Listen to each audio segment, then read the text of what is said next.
Hello, friends, and welcome to another episode of the Foundation Worldview podcast, where we seek to answer your questions so that you can equip the children that God has placed in your care to carefully evaluate every idea they encounter and understand the truth of the biblical worldview. I'm your host, Elizabeth Urbanowicz, and I'm thrilled you've joined me for another episode today. Today's question says, I've been watching many of your webinars and podcasts on talking to children about sex, and these have brought up a question. My 6-year-old has a crush on a friend. I remember being that age and having a crush and thinking I'd marry the boy when we grew up, but nothing about sexual activity crossed my mind because I don't think I had that knowledge. So when I wonder whether or not it's time to talk about sex, I wonder whether those ideas are going to be crossing her mind when she has a little kid crush. Is that something I should be worried about? That's a really important question for us to think about because we want to make sure that our kids' minds are thinking on things that are true and are good and are right. Before we dive into answering this question, if you found the content of this podcast beneficial, would ask that you would like and subscribe so that you make sure you don't miss any future episodes, and would also ask that you would consider writing a review and sharing this content with those within your sphere of influence so that we can equip as many children as possible to understand the truth of the biblical worldview. Now, this is a really important question for us to be thinking about because those of you who have followed the Foundation Worldview Ministry for a while know that we highly recommend that we have the first sex talk with our kids at age 3.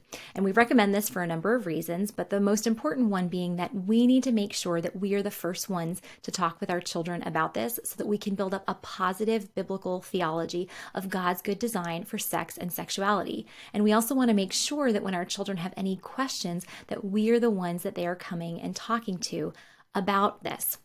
Now, just the fact of the matter is that if your child is around other children, they will be exposed to the concept of sex because the other children that they are around will have been exposed to this concept and many times will not have been exposed to the biblical concept of God's good design for sex and sexuality, but will have been exposed to deviant forms of sexuality within our culture really inappropriately. I know for myself, I went to kindergarten in the 90s.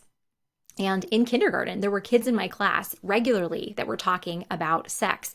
And fortunately, my mom had already had a sex talk with me, so I understood God's good design when I was hearing these kids in my class talk about sex and sexuality. And then I've shared before that, later on in my life, I think I was in 7th or 8th grade, I went to my mom's preschool class one day. She taught preschool.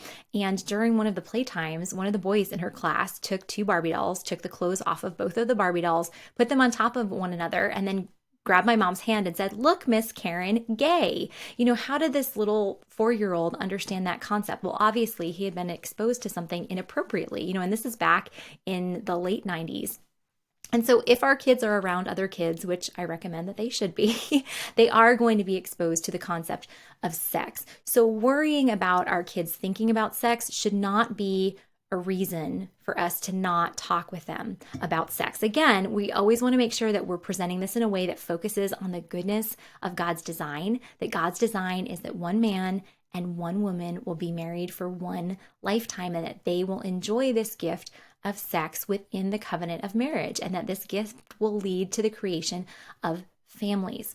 And I would really say that unless children are exposed to pornography at a young age, they're not going to naturally be visualizing, what exactly does the sexual act involve and what does it look like? They might have some of those questions, but I don't think that they're naturally going to be visualizing all of the mechanics of that. Now, if we have a child that tends to obsess on something and we know, that this is going to be a danger for him or her, that they are going to be thinking about sexual activity and what does this actually look like and how does this actually happen, that's a direct conversation that we can have with them to say, what, I really appreciate how curious you are about this.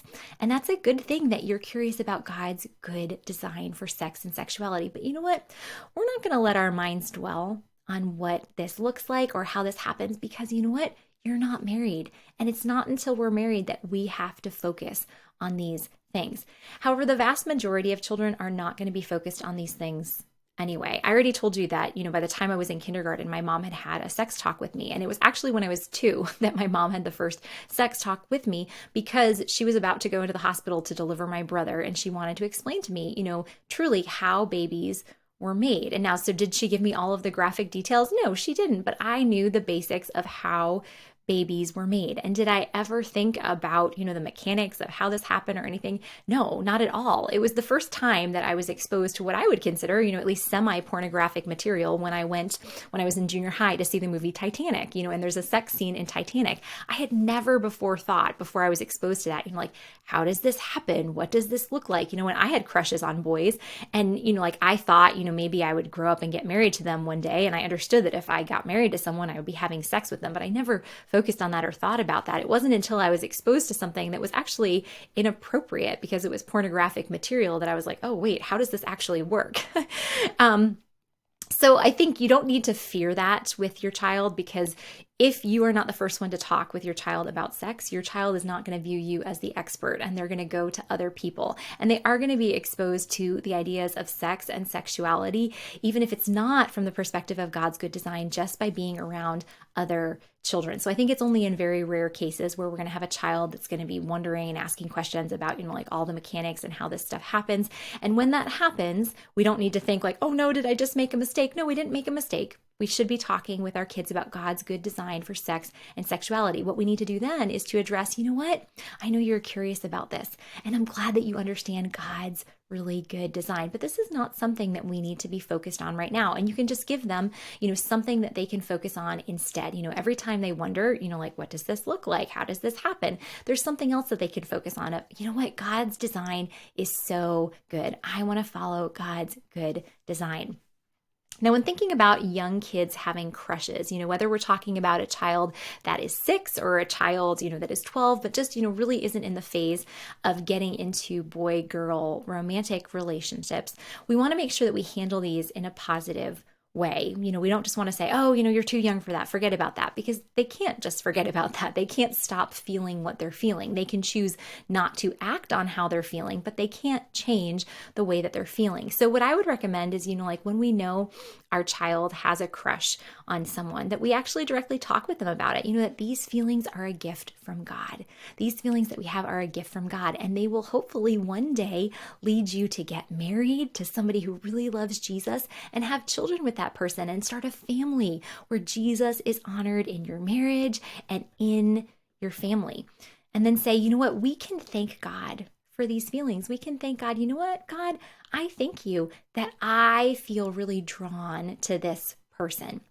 And then our focus should be on caring for that person as a friend and as a fellow image bearer. That the focus should not be on the romantic, because 1, they're too young for those feelings to be fulfilled, and 2, those of you who are married know that those feelings don't last forever, that those feelings ebb and flow. So we don't want to have our kids focus on those feelings and just put a lot of stock into how they're feeling. Even when our kids are teenagers, if we allow them to date, focusing on caring for the other person as a friend and a fellow image bearer really should be their focus in dating as well. If you'd like more information on this, several months ago did a whole podcast on dating advice for our kids and how do we help our kids biblically navigate relationships with the opposite sex. So we want to focus on, how can we honor this person as a friend and as a fellow image bearer? And now in our culture that is just overly sexualized, that just sexualizes everything, we really want to help our kids focus on friendships, because the concept of friendship has really been lost in this day and age, but it is a beautiful gift from God. So we don't want to, every time our child has a friendship with someone of the opposite sex, to make a joke about them having a crush on that person or maybe getting married to that person. Will your child maybe get married to that person? Who knows? Maybe. But we don't want to joke about that, because we want to focus on friendship and on loving that person as an image bearer of the holy God. So basically, we want to affirm God's good design without overly focusing on the romantic, so that we are training our kids to love God and to love others in every and any situation. Well, that's a wrap for today's episode. If you have a question that you would like for me to answer on a future Foundation Worldview podcast, you can submit that question by going to foundationworldview.com/podcast. And as we leave our time together, my prayer for you is that no matter the situation in which you and the kids in your care find yourselves, that you would trust that God is working all things together for good by using those circumstances to conform you more into the image of His Son. I'll see you next time.